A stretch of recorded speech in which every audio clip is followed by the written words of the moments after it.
ауырып жатса да Құран жаттауын қоймады. Оқиға былай болады. Бір күн маған бір жігіт жазады: "Мәке, сізбен кездессем бола ма?" деп. Енді мен жұмыста жүрміз, дайындықта. Не үшін деймін да, маңызды бір мәселе бар еді, өте тығыз шаруа еді дейді. Тағы да ұмытып кетемін, тағы бір күн жазады, тағы бір күн жазады. Иә деймін да, ұмытып кетіп жүрдім, дайындықтамын, сапарға кетіп қалып жүрдім. Сосын қасымда Азамат деген бауырымыз: "Мәке, сізге осындай бір жігіт жазды ма? Сізге бір маңызды шаруамен шыға алмай жатыр екен" деп. Сосын не шаруа деп едім, бір баламен жолығу керек деп сөйтті да. Түсінбедім, не шаруа, не бала деп сөйтіп едім. Ана жігітке шықты, ол жігіт маған хабарласты да айтты: "Мәке, біз осындай бір больницаға барып жүрдік. Бір бауырымыз бар еді.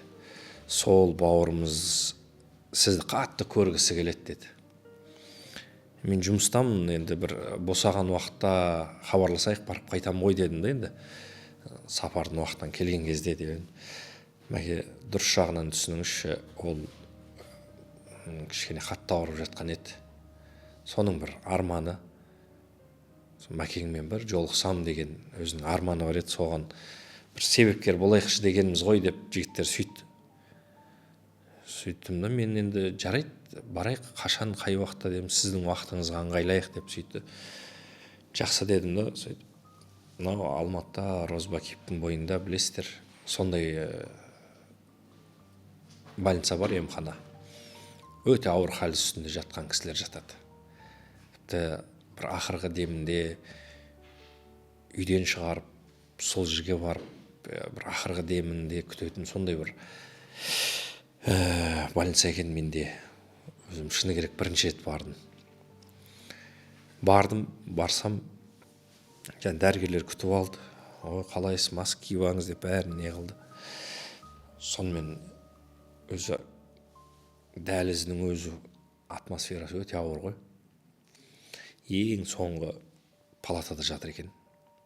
Бардым, кіріп едім, анасы қарсы алды. "Ой, қалайсыз" деп қуанып, анасының көзінен жас шығып: "Біз келмейді ме деп ойладық, сізді, балам ғой, кешірім сұрайым" деп. Ол кісі: "Жоқ, кешірім сұрамай ақ қойыңыз, балам ғой, енді сол Мадияр ағаны көрсем" деп айтып жүреді. "Сізді жұмысыңыздан бөлдік па" деп. Анасы енді шыр-пыр болып жатыр. "Жоқ, ондай ештеңе жоқ, мен арнайы өзім уақыт бөліп келдім" деп. Бауырмен амандасып кетейін деп келдім деп, енді мен барынша көңіл күйімді көтеріп, білдіртпейін деп, көңіл күйін көтерейін деп, жаңа жігіттің 20 жастағы бауырымыз екен. Келсем, кәдімгі шынымен қатты нашарлап жатыр екен. Бірақ бар күшін жинап, мені көріп, кішкене жымиып, "Қалайса құшақтасам бола ма" деп. "Ой, болды" деп, екеуміз құшақтасып, ана жерде кішкене тұрам деп. "Жоқ, тұруға болмайды саған" десе де, "Қоймайды, тұрайыншы" деп, дәрігерлер келіп тұрғызып, ол жігіт отырып, менімен әңгімелесіп, өзінің бүкіл салған армандарын, жазған дүниелерін бәрі маған қайта көрсетіп: "Мама, көрсетіңізші, мама, ананы көрсетіңізші" деп. Екеуміз енді көп әңгімелестік, отырдық. Сөйтсем, Құран жаттайды екен. Сон мен енді қызықтым да, айттым: "Сен қалай Құран жаттап жүрсің, өзің ауырып жүрсің, шамаң жетпейді" деп. Сон мамасы айтты: "Ой, бұл маған да айтады қайта. Мама, оқышы, намаз оқышы" деп те қоймайды деп. Сосын "Өзің қызығушылығың бар ма" деп мен де енді қызығып сұрадым, сөйтіп едім. Негізі мен бұл ауруымдың да несі бір жеңілдігі осы Құраннан деп сөйтті да. Қалай деп едім. 13 жасымда біз бір квартираға көшіп келдік деді. Өжет жақ қой деймін, қателеспесем, сол жақтарда көшіп келгенбіз деді. Жанымызда мешіт болатын деді. Мен сабақтан келем да, қарай, мешіттің айналасында жаңа балалар футбол ойнайды дейді. Футбол ойнайды. Мен барып ойнайын десем, ішімнен ойлаймын дейді, сол мешітте сабақ алатын, Құранға барып жүрген балалар, мешітте жүрген балалар ойнайды.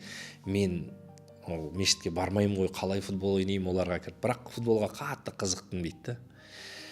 Сонымен ақырындап кірдім да, балалар футбол ойнап жатқан жерге келіп қарап тұрдым дейді. Сөйтіп айттым дейді, мен де ойнасам бола ма деп дейді. Сол жерде бірге ойнап жүрген имам кісі шақырт дейді, болады, кел давай сен мына командаға қосыл деп, жаңа екінші командаға мені қосып жіберді дейді. Сонымен футбол ойнап кетті. Бір кезде намаздың уақыты болды. Имам допты алды да, болды енді қазір намаз оқып алайық деді да. Имам кетті, намаз оқып алды. Соны балалар сабақ оқып, Құран жаттап сөйтіп жатты дейді. Соны мен де отырдым дейді, тағы футболдың кезегін күтіп, тағы ойнаймыз ғой деп дейді. Қасымдағы балалар қазір ойнаймыз сөйтіп дегеннен кейін соларды күтіп отырдым. Аналар Құран жаттап отыр екен, мен де қызығып қарап отырдым да. Соны айттым дейді, мен де жаттасам болады ма деп едім дейді. Иә, болады деп сол жерде Құран үйретіп бастады дейді. Сонымен мен күнде футболға келем, соның футболдың арасында Құран жаттаймыз, қайттан далаға шығып футбол ойнаймыз, сөйтіп Құран жаттаймыз, сөйтіп жүрдім да. Сөйтіп жүрген кезде мен осылай бір тыныс алуым қатты қиын болып кетті. Қарасам, больницаға барып едік, сөйтсем менде осындай бір аты жаман ауру пайда болыпты деді. Содан не керек, больницаға мені алып кетті, больницадамын, ылғи больницада жатамын дейді. Арасында ғана шығам, келем, сонымен сол 13 жастан бастап мен больницадамын деді ғой. Мамасы да айтып жатыр, иә, 13-тен бастап, 13 жасында осындай бір аты жаман ауруға шалдықтық та, сонымен больницаға түстік. Содан әлі шыққан жоқсыз, міне биыл 20-ға толды деді. 20-ға толды. Ана бала өзі көзі көрмей сондай болып қатты қиналып жатқан кез екен. Қатты көзі, басы бәрі ісіп. Сонымен Құранды жаттай алмаймын дейді. Әлі күнге дейін сол имам келіп, сол жерде сабақ береді екен. Қоймайды дейді, балам жоқ, оқиым деп, жаңа ұстаз келіп тұрыңызшы деп. Сыныптастары келіп кетеді деген, баяғы сол жақта бірге футбол ойнаған достары келіп кетіп тұрады екен. Соны қоймай Мадияр ағаны көрсем деп, ол қатты қызықты. Содан шақыртып, мен жаңа келіп жүретін ұстаз арқылы, имам арқылы маған шығып шақыртқан ғой енді. Соны айтты, аға, сіздерді көрем, қатты қызығатын, сіздердің өнерхандарын көрем, сіздің ойнағаныңыз ұнайды деп. Енді біз сол жерден қоштасып, бірақ жиі келіп тұратын болдық. Келіп тұрамыз, бір келгенде айтты, Сәкен ағаны көргім келеді деді. Сәкен Майғазиев ағамыз көргім келеді. Мен Сәкен ағаға шықтым, реті келсе келе аласыз ба деп. Сәкен ағам да уақытын бөліп келді.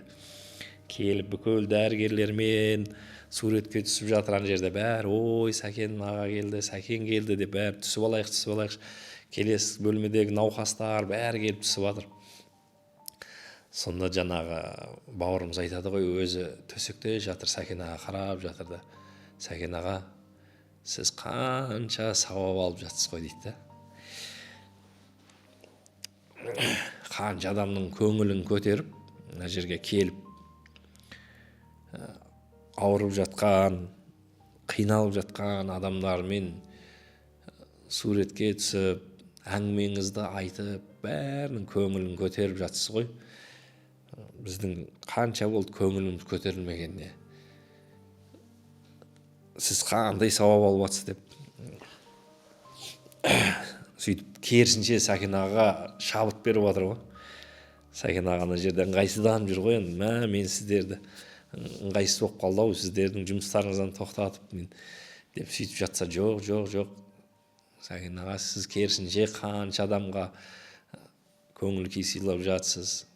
Қанша адамдар сізбен суретке түсіп, бәріміз қуанып жатырмыз ғой деп.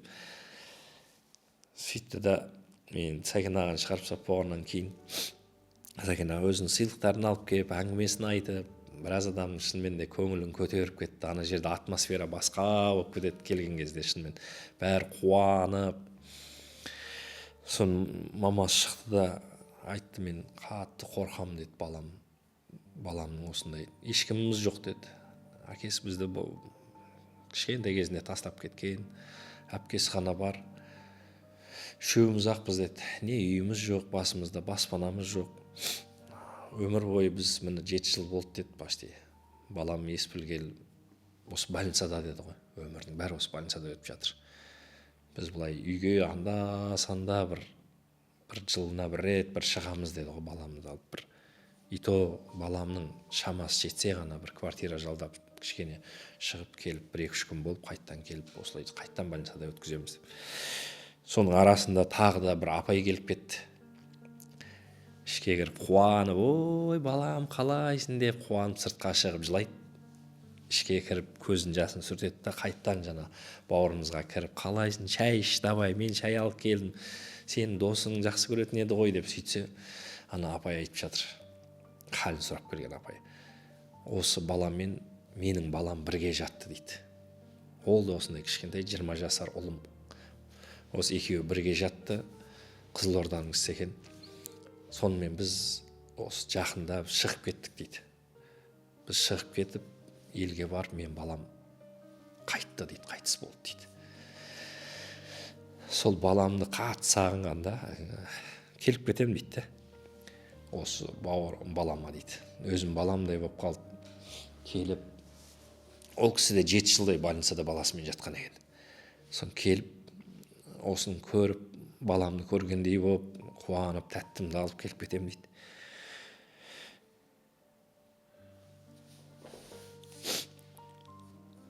Содан әлгі балам, мамасы сөйтіп жылап кетеді. Сондан имам келеді, сабақ беретін.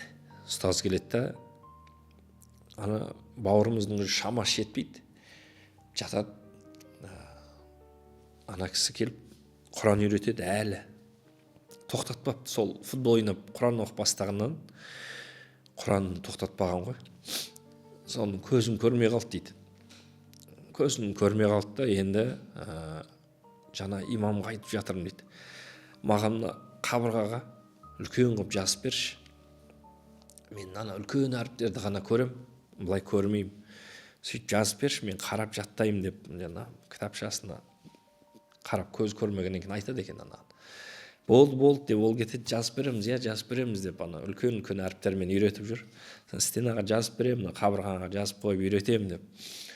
Сон мамасы айтады, маған да қоймай кеше өзі шамасы жетпесе де жатып, мама, мен білем өмірімнің не болатынын, мен түсімде де көрдім деп маған айтады дейді.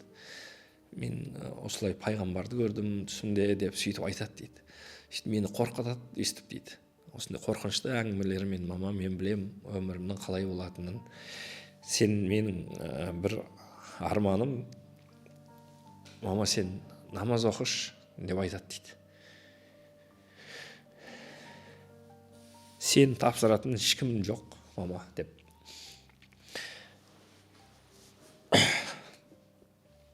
Әйтеуір бір Құдайға тапсырайыншы деген үміті ғой. Сөйтіп, ол жатып намаз оқыды дейді. Мама, сен мен артымда тұра берші. Мен итіп Аллаху акбар деп айтқанда сен намаздың движенияларын істей берші деп айтты дейді да. Сөйтіп баламның көңілі үшін сөйтіп істедім дейді. Артынан ұйып, енді намазды былай білмеймін, бірақ балам айтты дейді, сен дейді, мен Аллаху акбар дегенде осылай істе, қолыңмен бүйтіп істе, мен артыма тұрып істей берші қайталап деп айтты дейді. Ол жатып оқыды дейді. Сонымен не керек? Бір күні телефон шырылдады. Телефонды алсам, мамасы жылап жатыр. Баламнан айырылып қалдым деп жылап жатыр екен. Сабыр деп тез жиналдым да басып келдім енді. Больницаға келсек, врач айтып жатыр, болды, үзіліп кетті дейді, жаны үзіліп кетті, бірақ тек қана жүрегінің мықтылығымен ғана жатыр. Қорылдаған дауыс шығып жатыр екен, болды. Врач орыс қой, И мамасы жылап жатыр ғой, не істеймін, қалай болады, қайда барам, не істеймін, не үйім жоқ, не туысым жоқ, ешкім жоқ дейді. Қайда барам, жаназасын қалай шығарам, больницадан мазарға бірақ барам ба, енді бейітке, қабірге бірақ қоям ба, қалай болады, жаназасы қалай болады, не ағайыны жоқ, кім келеді бұны деп қатты уайымдап сөйтіп жатыр екен. Сабыр деп сабырға шақырып, сөйтіп врач айтып жатыр. Қалай болды деп сұрап жатырмыз ғой, енді врач айтады. Он так сильно собрал все свои силы и так кричал дейді. Сол мамасы айтып отыр. Ля иляха иллаллах деп балам айқайлады дейді. Сөйлей алмай қалған еді негізі. Біз соңғы сәттерінде барғанда дауысы шықпай сөйлей алмай шамасы жетпей жатқан еді. Анда мамасы айтады, мен таң қалдым дейді, жаңағы келіп кететін жаңағы баламмен бірге жатып баласы қайтыс болған ана келіп жүрді ғой дейді, сол кісі айтқан дейді, мен балам қайтыс боларда кәлимасын қатты айқайлап айтты деген кезде мен таң қалғам дейді. Қойшы енді, ана болғаннан кейін баласын сөйтіп қатты бүйтіп не қылып айтқан шығар, мен білемін ғой дейді. Оның баласы да сөйлей алмай қалған халде кетіп еді дейді. Ол қалай ол қатты айқайлап кәлиманы айтады дейді, дауыс шықпай қалған еді ғой деп іштей сөйтіп ойлап қалған едім дейді. Бірақ Құдай маған көрсетті ма, балам солай істеді ғой дейді. Жатты да сөйлей алмай қалған, ақырын ғана жаңа дыбыс шығатын дейді. Ома қатты қиналып кеттім деп врач шақыршы деп айтты дейді, орыс врач. Сол кісі келді дейді. Сол кісі келген кезде балам бүкіл күшін жинады да дейді, ла илаха илlallah Мұхаммад Расулалла деп 3 рет қайталап айқайлады ғой дейді. Сенесің ба дейді. Осылай. Содан ақырын жатты да үзіліп кете берді дейді. Соң врач айтады, он так сильно кричал дейді, мы так даже не ожидали дейді. Так сильно кричал, все свои силы собрал дейді. До этого же он вообще не мог говорить. Я тоже сама была в шоке дейді. Все свои силы собрал, так кричал, и вот так поднял голову, дейді, и мы его обняли, и он все, дейді, уже. У него сердце, не дейді, мықты екен, жүрегі мықты екен, жүрегі ғана шыдап жатыр дейді. Содан не керек, мамасы жылады ғой енді. Қайда барам, қалай қылам деді. Біз тез ойбай деп достарымызға звондап жатырмыз, енді өзіміз араласатын балдар, ең болмаса келіп жігіттер жаназасын шығарайықшы деп ше, жаназасында тұрайықшы деп. Анасының жалғыз үміті, жалғыз арманы осы еді деп. Сонымен сөйтіп айтқаным шыға алмады. Ойлаңызшы, телефон шырылдады дейді, мамасы айтады. Телефонды алсам дейді, звондап тұр дейді бір кісі. Осыдан бір 4-5 жыл болған дейді, біздің балаларымызды осындай науқас балаларды апарып қыдыртатын бір организация бар еді дейді, сондай ұйым. Бар балаларды келіп халін сұрап сөйтіп тұратын. Оның біз больницаға жатып қалғаннан кейін балам тұра алмайтын болғаннан кейін мүлдем хабарласпай кеткен дейді. Өйткені олар жаңа жүретін, тұратын балаларды апарып ойнатып сөйтіп келетін ғой дейді. Сол хабарласып тұр дейді, балаңыз қалай деп дейді. Осылай баламнан айырылып қалдым бүгін міне деп сөйтіп едім дейді. Ол кісілер деген бірден болды, біз газель жібереміз, жерлеуіне жерді бәрін біз алып береміз деп, ол кісілер жерін алып береміз деп хабарласқан ғой ана кісіге. Біз мына жақта телефонын сұрап атқанда. Соны біз квартира жалдаймыз, енді Таугүл мешіттің жанынан бір квартира, коттедж жалдаймыз да, сол жерде жаназасын шығарайық.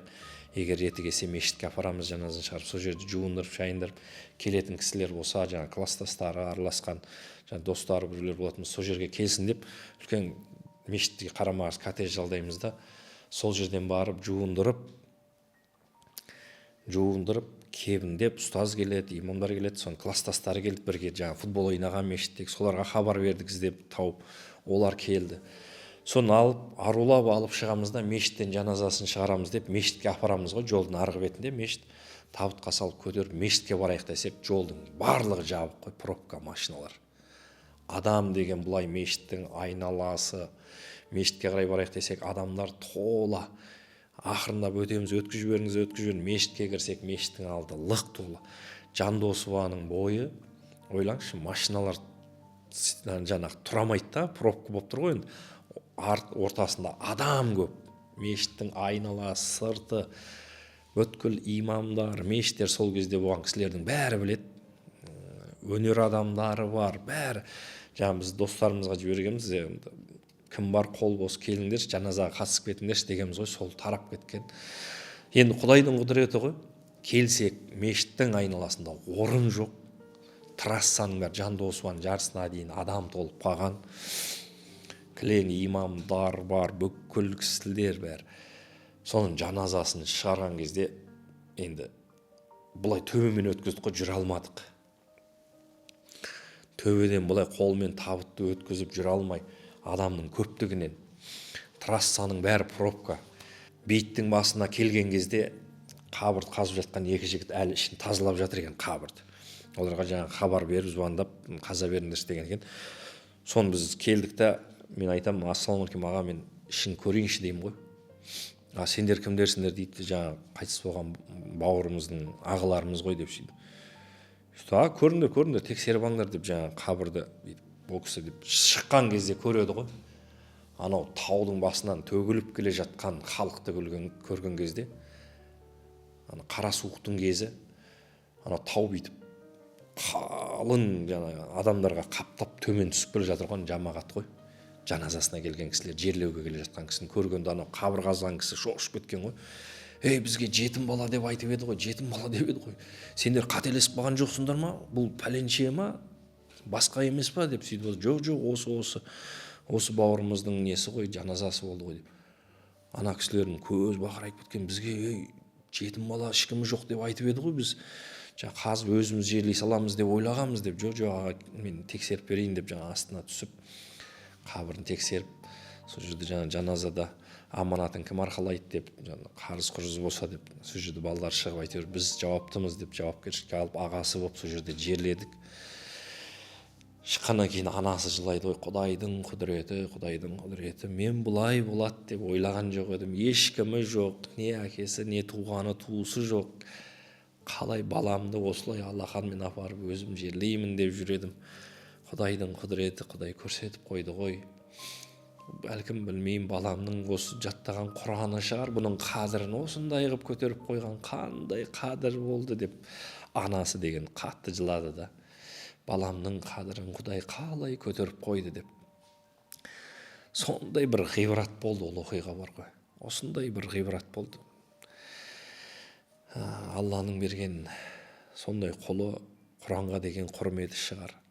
Анасына деген құрметі шығар. Бұл оқиға көп адамға ғибрат болды деп ойлаймын. Бұл оқиға кейін асыларында да айтылды, көрсетілді. Сондықтан қандай жағдай болса да Алла тағала баршамызға күш-қуат берсін, сабыр берсін. Ауырып жатқан балалары бар ата-аналарға балаларына Алла шипа берсін, ата-анасына сабыр берсін. Менің сол таң қалғаным сол кездегі сол бауырымыздың қандай қиын жағдайда да сол Құранын тастамаған, Құранға деген құрметі таң қалдырған болатын. Алла баршамызды амандықта, саулықта етсін. Алла жар болсын. Бауырымыздың жатқан жері жайлы, топырақ торқа болсын.